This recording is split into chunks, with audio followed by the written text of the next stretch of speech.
आज जो मेरा मैसेज है, जो अनवान है, जो नोट करना चाहते हैं नोट कर लीजिए। सबक मानने की बरकत। क्या मैसेज है?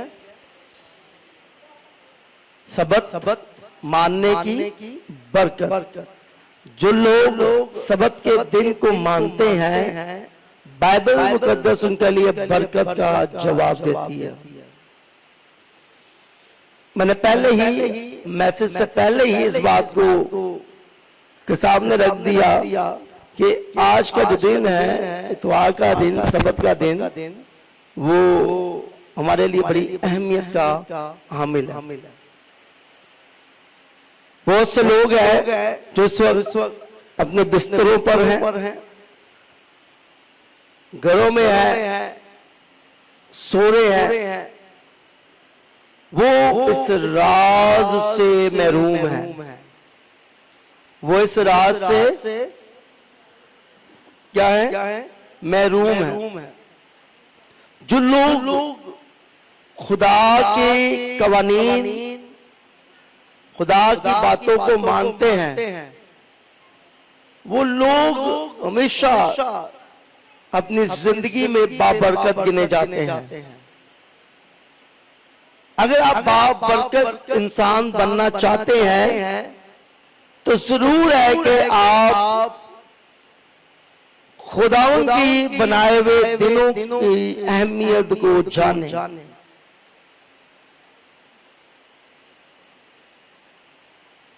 इसमें हम सब इंक्लूड हैं,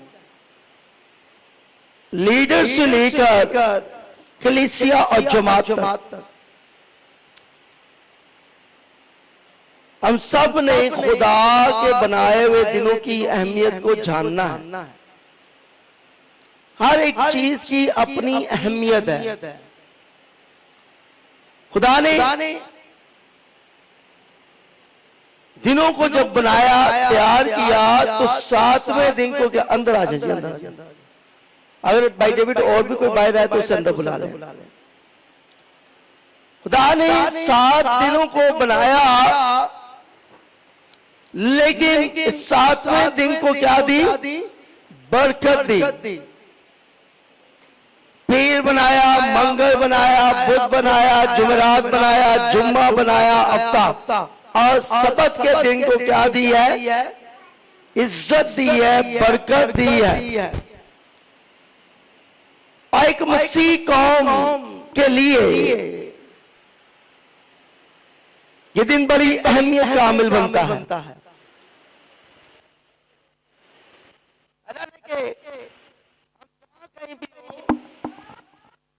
जहां कहीं भी हो, हम जॉब भी करते हो,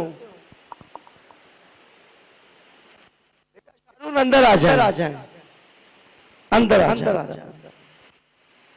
हमने आपकी ढोलक कितनी देर तक सुनी है, आप हमारी चंद बातें सुन ले। आपके साथ गाने वाला है।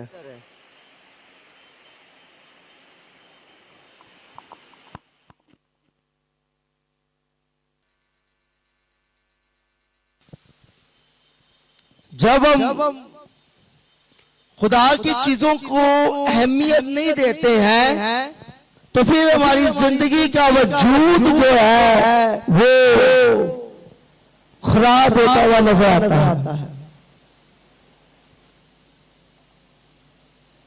जनाब यीशु मसीह ने बड़ी खूबसूरत बात कही,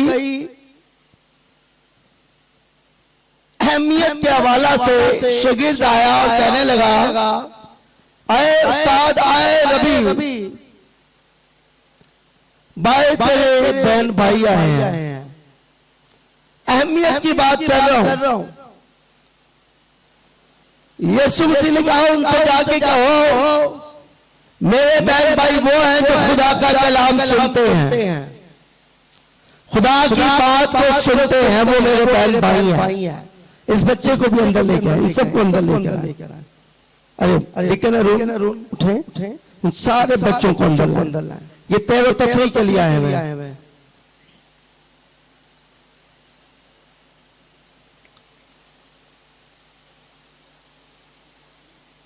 अगर हम अपनी जिंदगी में खुदा की कही हुई बातों को अहमियत नहीं देते, उसके बनाए हुए दिन की इज्जत नहीं करते, तो फिर हम ये कैसे कह सकते हैं कि खुदा मुझे बरकत देगा। बाइबल मुकद्दस आज के दिन के लिए बड़ी सख्त तालीम देती है। सबत के दिन के ऊपर बाइबल मुकद्दस जोर डाल रही है, हमें इस बात के लिए प्रिपेयर कर रही है कि उन तमाम दिनों में से ये दिन मुकद्दस है, इसकी अहमियत को जाने, इसकी खासियत को जाने। लेकिन हमने अपनी दलीस में इस दिन को दूसरे दिनों के साथ ही कंपेयर कर दिया।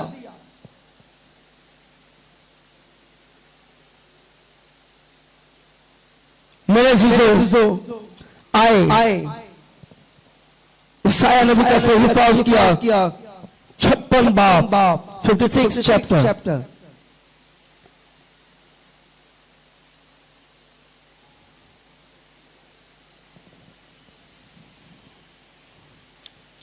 ईसाया नबी का सहीफा उसका 56 बाब उसकी दूसरी आयत मुकद्दस से पढ़ूंगा।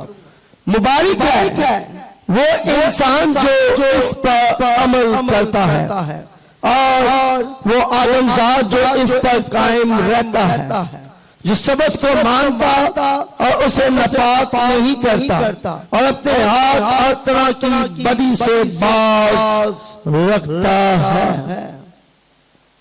मेरे जीजो कलाम मुकद्दस में हमें बहुत सीखने को मिलती है कि हमें खुदा की बातों पर अमल करने की जरूरत। जो खुदा के सबक को मानता है उसे अकीद नहीं जानता, बल्कि सबक के दिन में कोई बुराई, कोई बुरा काम, कोई गुनाह ना करे।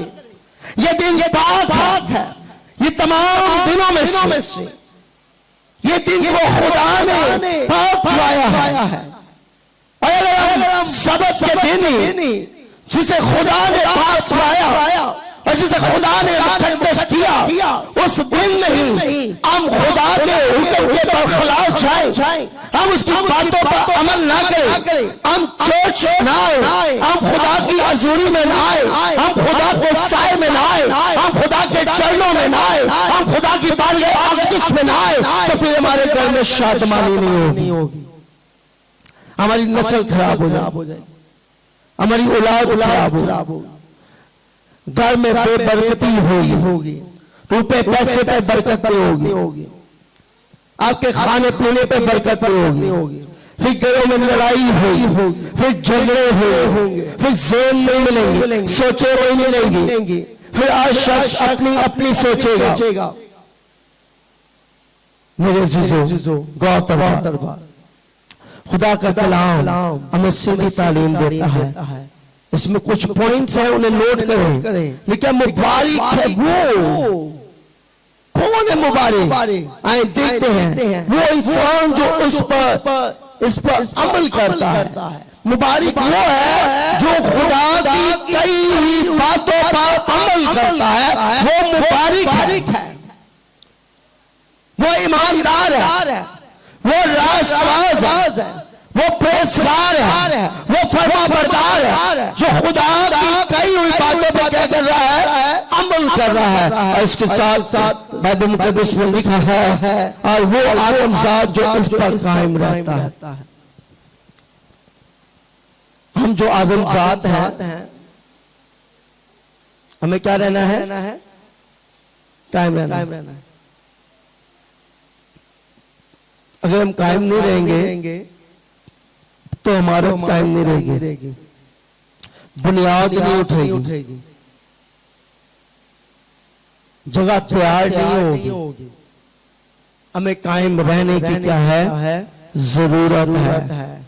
और सबत के दिन में हमें किस बात और किस चीज के लिए रोका गया है? सुनो जी, जो सबत को मानते और उसे नापाक नहीं करते, जो सबत को मानते हैं वो खुदा के घर में मौजूद है, वो खुदा की हजूरी में आते हैं, ना कि नापाक करते हैं, ना कि चर्च ना आकर अपनी जिंदगी को नापाकी के हवाले करते हैं, नाफरमानी के हवाले करते हैं, बल्कि वो जो खुदा के सबत को मानते हैं, खुदा उनके पाक सबत वाले दिन खुदा की हजूरी में आते हैं, वो पाक लोग हैं। सबत का दिन पाक है, इसमें कोई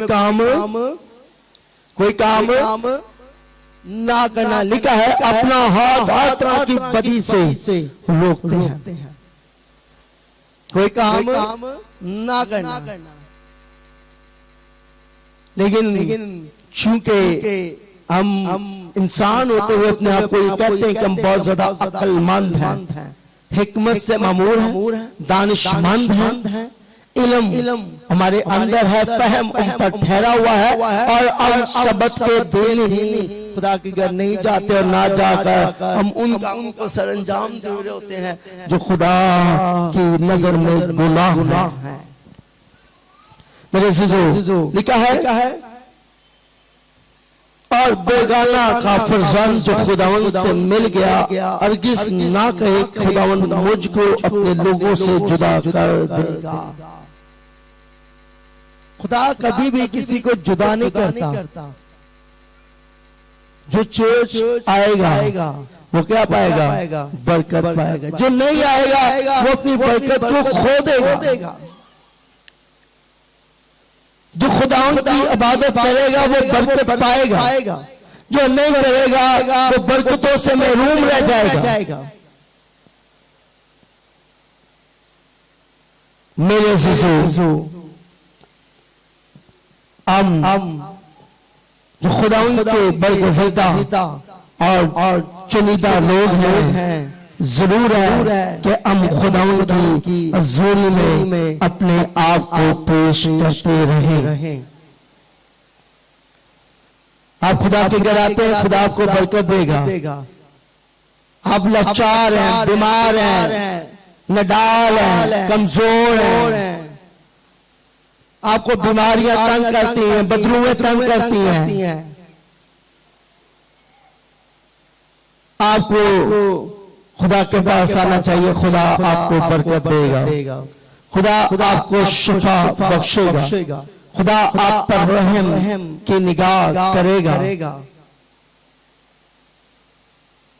मेरे अज़ीज़ों, कलाम मुक़द्दस में लिखा है इसकी 7वीं आयत में, मैं उनको भी अपने कोई मुक़द्दस पर लाऊंगा और अपनी इबादतगाह में उनको शादमान करूंगा, और उनकी सोचनी कुर्बानियों और उनके ज़बा पर मकबूल होंगे, क्योंकि मेरा घर सब लोगों की इबादतगाह होगा। Hallelujah, hallelujah, hallelujah. आप सबके लिए खुदा ने एक जगह तैयार की है, वो है इबादतगाह। खुदा के लोग सब इबादतगाह में क्या होंगे? जमा होंगे। हम सबका जमा होने का एक प्लेस खुदा ने तैयार किया, वो खुदा का घर था। तो हम सब खुदा की हज़ूरी में आए, हम शादमान हो जाएं, हम तसल्ली रखें, हम खुदा उनके हज़ूर ईमान में मजबूत हो जाएं, क्योंकि सारी कुर्बानियां हम खुदा के घर में गुलजान सकते हैं।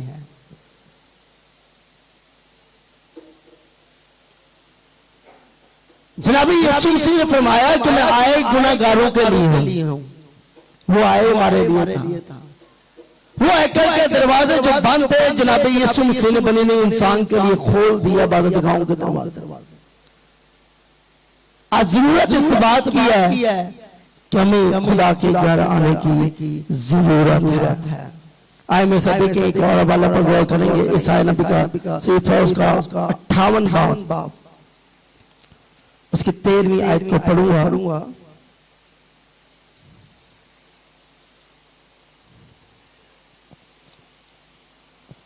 बड़े गौर कर बात, बड़े गौर से सुनना। बेटा आप बैठ जाएं।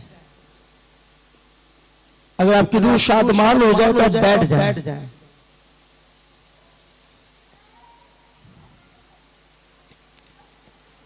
कितनी डिस्टर्बेंस पैदा कर रहे हैं हम लोग। हम बैठे खुदा के घर है।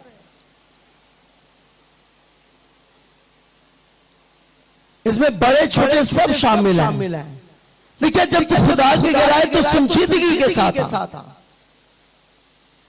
अगर हम संजीदा होकर कलाम को नहीं सुनेंगे तो ये कलाम आपकी जिंदगी में काम नहीं करेगा।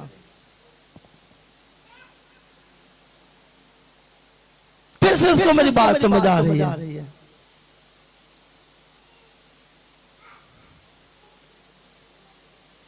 तुम संजीदगी के साथ खुदा की आवाज को सुनना है। Hallelujah, hallelujah. कलाम मुकद्दस में लिखा है इसाया नबी का तफसीर उसका 8वां बाब 58 बाब उसके 13 आयत मुकद्दस से पढ़ूंगा। अगर तू सबत के रोज अपने पाँव रोक रखे। सुने जी बड़े गौर से। फर्स्ट पॉइंट, जो लोग सबत के दिन चर्च नहीं आते उनके लिए सीखने वाली बात है। कितने लोगों के पास बाइबल मुकद्दस है? बुलंद कीजिए, वैसे खोल लीजिए इसाया नबी का उसका 58 बाब उसकी 13वीं आयत मुकद्दस को पढ़ूंगा। लिखा है अगर तू सबत के रोज अपने पाँव रोके और मेरे मुकद्दस दिन में अपनी खुशी का तालब ना हो और सबत को रख और खुदावन का मुकद्दस। सुने जी, समझ आ रही है? किसी को समझ आई? बाइबल कह रही है कि अगर तू सबत के दिन अपने पाँव रोके और खुदा का तालब ना हो बल्कि अपनी खुशी का तालब हो, अपनी शादमानी का तालब हो, अपनी ऐशो-इशरत का तालब हो और तू अपने पाँव रोके और खुदा के घर ना जाए, खुदा की हजूरी में ना जाए तो गोया तो अदालत सजा के लायक है। बड़ा अच्छा गीत है। मैं खुश होया जो दो मनु आखन लगे आओ यहोवा दे, आओ यहोवा दे। हम गाते भी हैं, हम लोगों को सुनाते भी हैं, बट आप अमल नहीं करते हैं। मैं चाहूंगा कि जमात में से जिसको खुदा का रूह उबारे वो ये तलावत करे ताकि आपको पता चले कि बाइबल में लिखे। मैं चाहूंगा हमारे चर्च के फाउंडर जो हैं वो इसकी तलावत करें बुलंद आवाज के साथ।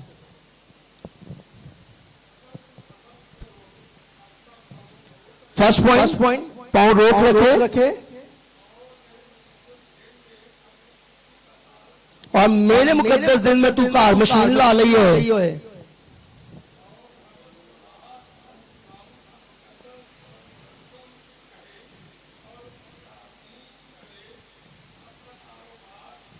अपना कारोबार ना करे, खुदा को अहमियत दे, तालीम याफ्ता हो और इस बात को जानता हो और अपना कारोबार ना करे। हाँ जी,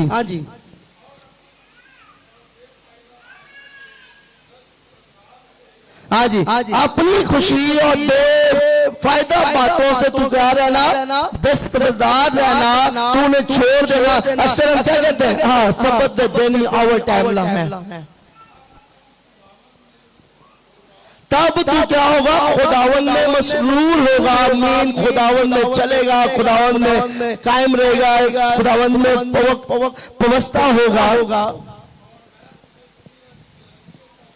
और मैं तुझे दुनिया की बुलंदियों तक ले चलूंगा।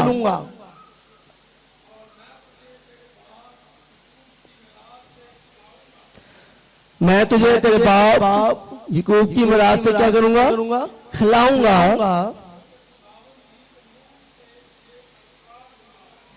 आमीन। बैठ जाए। खुदावन के मुंह से क्या हुआ है, अरशाद। अब सिर्फ अपनी जिंदगी में थोड़ी देर के लिए गौर करें। जो लोग जॉब करते हैं वो भी गौर करें। सबक के दिन को खुदा ने कहा इसमें कोई कारोबार ना करना, कोई काम ना करना, अपनी खुशी का ताला बनाओ ना, तूने रोकना।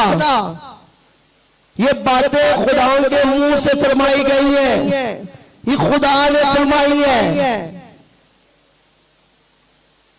जब हम खुदा के बरअक्स जाके काम करेंगे तो जिंदगी में प्रॉब्लम्स, क्राइसिस जो है हमारे पार्ट ऑफ द लाइफ, जिंदगी का हिस्सा बनेंगे।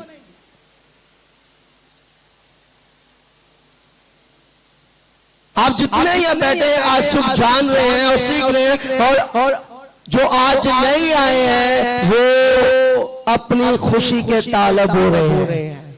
उन्हें नींद प्यारी है वो सो रहे हैं, उन्हें ओवर टाइम प्यारा है वो ओवर टाइम लगा रहे हैं, उन्हें घर में कपड़े धो रहे हैं वो कपड़े धो रहे हैं। वो अपनी खुशी के तालब है। लेकिन बाइबल ये कहती है कि हमें खुदा उनकी तंजीम करनी चाहिए, उसकी इज्जत करनी चाहिए। क्या खुशी की बात है कि हम सब खुदा की हजूरी में बैठे हैं और जो नहीं आए हैं, क्या बड़ी गम की बात है।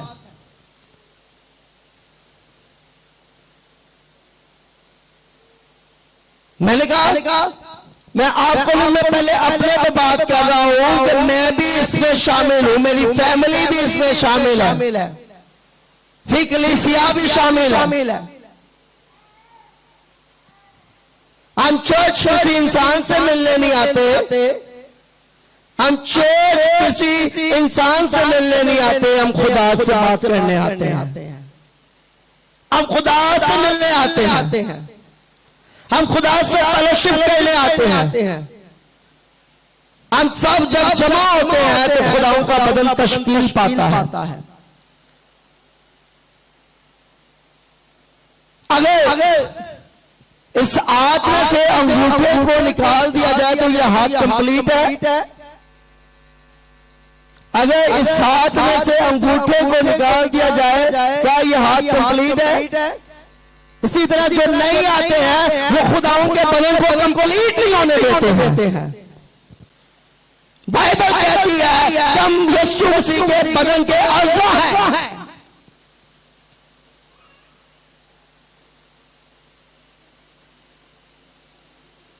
इस जहां की आम शक्ल ना बने बल्कि अक्ल हो जाने से अपनी सूरत को क्या करना है? बदलना।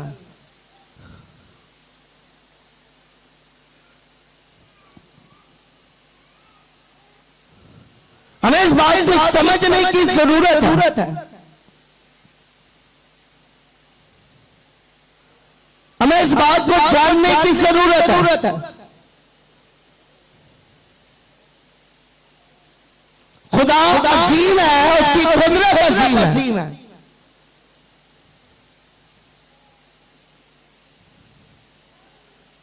मुझे बड़े दुख के साथ ये कहना पड़ता है तुम सबत के दिन को अहमियत नहीं दे रहे हैं। ये कहीं हीलिंग इंस्टीट्यूट होता तुम छुट्टी लेके पहुंचते। ये कहीं इज्तिमा हो रहा होता अबादती तुम छुट्टी लेके पहुंचते वहां, हाफ डे लेके पहुंचते। और खुदा ने ऐसा खूबसूरत कानून पास किया है, ऑर्डर दिया है कि दुनिया भर में इतवार की छुट्टी होती है। छुट्टी लेने की जरूरत नहीं है, छुट्टी होती है। लेकिन हम क्या करते हैं? हम क्या करते हैं? अपनी खुशी के तालब रहते हैं। सबत खुदा का हुक्म है, और जो हुक्म की पासबानी करते हैं, जो हुक्म को मानते हैं, उन्हें गिफ्ट्स, तोहफे, ब्लेसिंग्स मिलती हैं। जो हुक्म को नहीं मानते हैं वो हमेशा अपनी बरकतों से महरूम रहते हैं। इसलिए मेरे अज़ीज़ों, उन सबको क्या मानना है? शिफाइया इबादत पे पहुंचे या ना पहुंचे, इज्तिमा पे पहुंचे या ना पहुंचे, सबत के दिन खुदा के घर लाज़मी पहुंचे, क्योंकि 10 अकाम में ये लिखा है, याद क्या सबत का दिन, और उसमें कोई काम ना दे। घर में कोई आया हुआ तेरा रिश्तेदार, पड़ोसी, हमसाया, दोस्त, कोई कारोबार ना करना। ये खुदावंद तेरे खुदा का सबत का दिन है।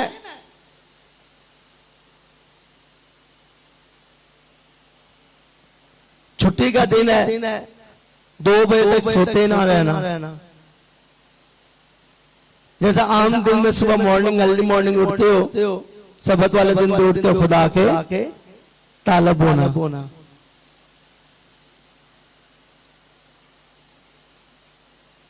कितने लोगों में बात समझ आ रही है?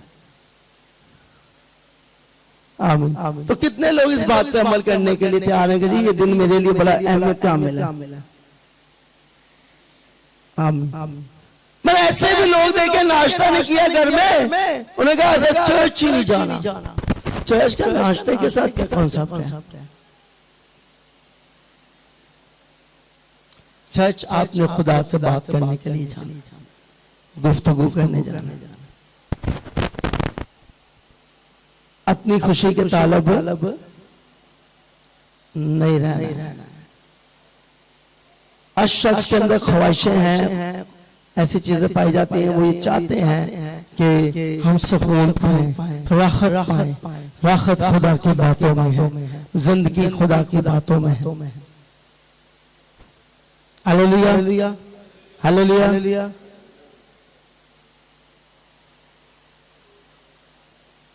मेरे अज़ीज़ों, एक बात खूबसूरत बताना चाहता हूं। कितने लोग जॉब करते हैं? हफ्ते में एक छुट्टी मिलती है या नहीं मिलती? खादम में तो भी छुट्टी नहीं है, पास्टर को वो भी छुट्टी नहीं मिलती है, क्योंकि खुदा के दिलदार का क्या है? तालब है। इसलिए सारे काम छोड़ दिया करें। जब पता है कि सुबह इतवार है, सबत का दिन है, तो लिहाजा मैं रात में अपनी तैयारी करूं, सुबह टाइम से खुदा के इबादतगाह में जाऊं और खुदा की बातों को सीखूं और जानूं। आए अपने सिर को झुकाएंगे, अपनी आंखों को बंद करेंगे।